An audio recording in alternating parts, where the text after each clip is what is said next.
Northern Uganda have talent. Northern Uganda, let's wake up. Ikara mikwi enini. Dano sponsoring Jimmy Maduong. So talents matie Northern Uganda, as in boxing, as in kickboxing, as in karate, as in mixed martial arts, and every type of talent in martial arts. Let's come together. Ikarane, Dano, every groups are getting support. Why can we fix ours? Why can we move forward? Why can we wake up? Wekwa nen bene Lutela ne go nen ni, there's some section of hearts make weko gio. And the peko bedni, nyemon lawne cha telekere, nyemon lawne cha wajningo, I came out bald-headedly. Weke Lutela ne go injecting money in sport. Wek Lutela ne go chob miri wa money matieni bene. We have a lot of things. Right now, kakeromo building it wa katuru. Mano, turu weng time ye. That would be good. Pingero mano wani one team any. What are the future of the children? One nene wawe ti wata. Lutino mo dongeng nge wani dong timo ni. Kapi wa lobbying it gi jemmi. Mituru. How are they going to follow our footsteps? Ka initimo boxing. Iti atimo ngo pelotino ma ngechane. Imiro do giki in. Itimo kickboxing. Iti timo ngo pelotino chane ni. Imito giki in. Kere arts ma iti timo nene kumeda nyim. A legacy more at least. One wa bedo kachel machalo luturu ni. Ki ketam wija chel. Ka tuku beberu tie ki pairing all these categories. But I want all people to benefit in this thing. Ka tuku beberu tie everyone must participate, and everyone mageno be participating must be paid.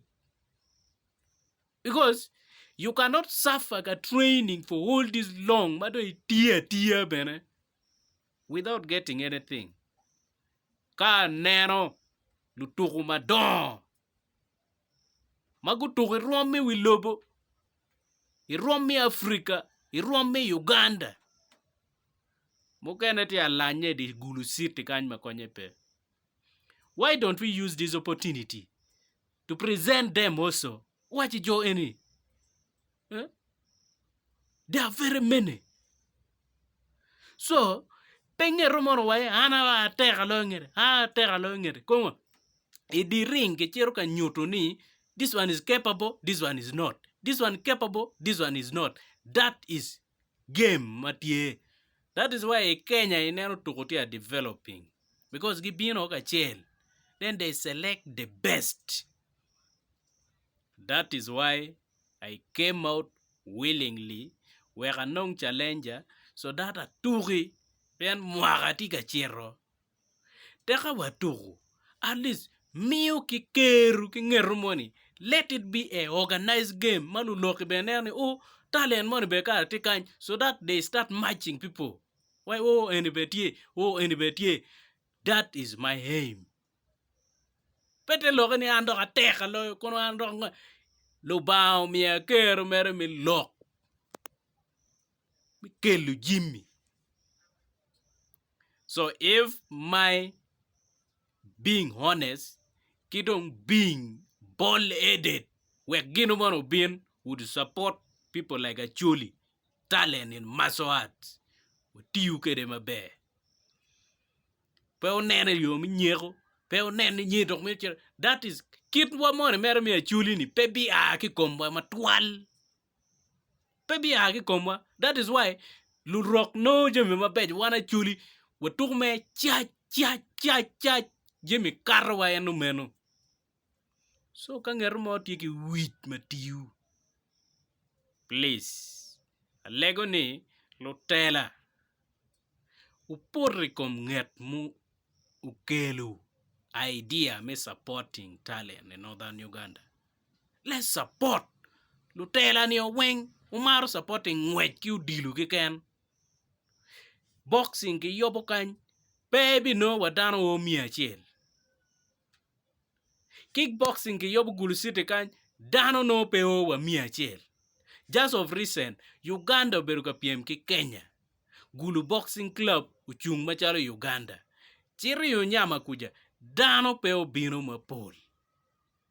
Mindset pa dano way loko ni ikin maso hearts. Waloko maso aro dugu gino mo me telle. Yet all of us we understand. One anyway wanyang. Why can't you make the talent that you are having, the talent that I'm having, to be for the betterment of our children? Penene kini ni ana ye gwa ne chalo lutino kono. That is why in my child maso artist mo again ma ini tuku mere itia tuku but latin mo matidi ma ite grooming pere. You are not doing anything. You be talking talent ni which is very bad. So collectively, ka tuku be berutie please. Kono karete, kono aner konfu betie boxing kinga gini. When let's come together so that we're lifting once and for all. I want this fight to be a marvelous one. Madano weng me will lobonoti anenone. Everything. Eno mero week. For a matter.